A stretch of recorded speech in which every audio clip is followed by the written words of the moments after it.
What's going on, everybody? Mortem here, this time bringing you a video I wasn't really expecting to make today, but here we are, and that is a little bit of news about Vampire the Masquerade Bloodlines 2, and more specifically, that it might be getting a release date fairly soon. And this actually comes to us via an interview with the Paradox Interactive CEO with a Swedish outlet. I'll post the article down below, but it is in Swedish, so you'll have to translate it. Now, given the recent release of God of War Ragnarok, it's not exactly surprising I didn't really see this in more news articles, really, as everyone's pretty preoccupied with that. But basically, the context of the interview and what was said, to knock it out of the way, and then we'll talk more specifics here in just a second. The CEO reiterated that they were happy with the progress of Bloodlines 2 after it switched developers back in 2021, and that they were fairly confident they would be announcing a release date soon, as he put it, and moreover that a 2023 release was not out of the question. Now, officially, that's what was said, so if that's what you clicked on the video for, there you go. Article is linked down below, feel free to translate it and read it for yourself. However, there's a few things I thought we'd discuss and take the opportunity with this article to talk about a little bit farther than that, so everything past this point is just discussion, really. And as I'm sure most people are aware, but we'll quickly go over it anyway, Bloodlines 2 was originally supposed to release back in 2020, but was delayed several times after a bunch of development problems, with some key employees actually being fired before the development was ultimately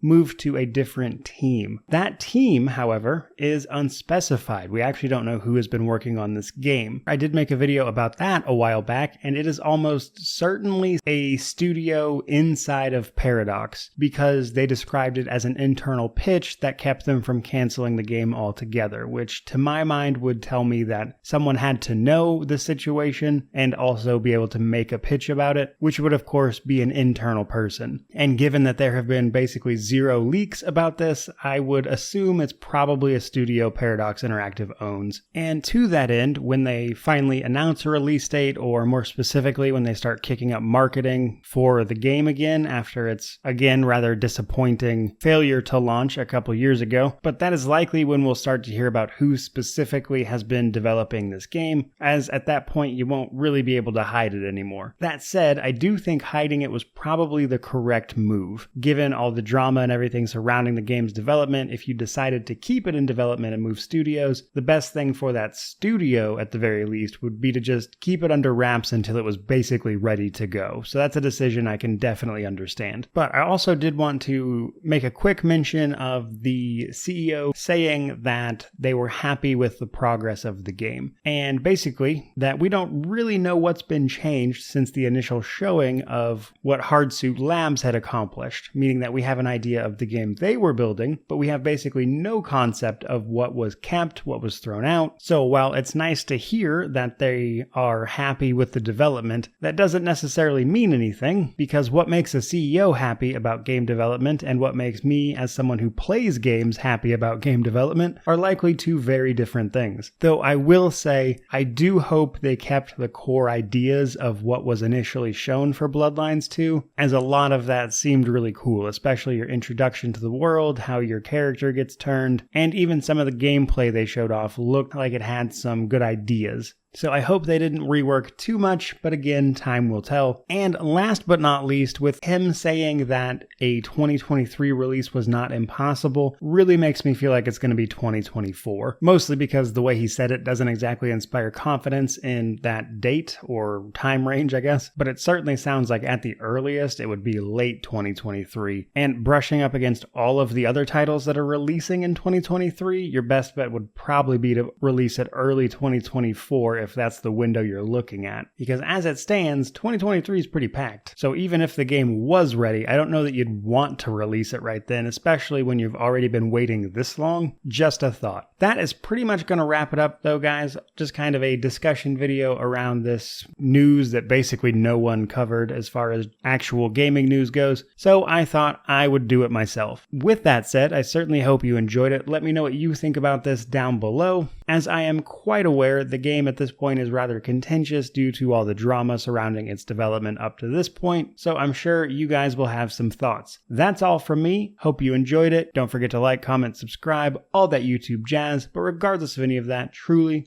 just thank you so much for watching. I really do appreciate it. May you wander in wisdom and have an amazing day.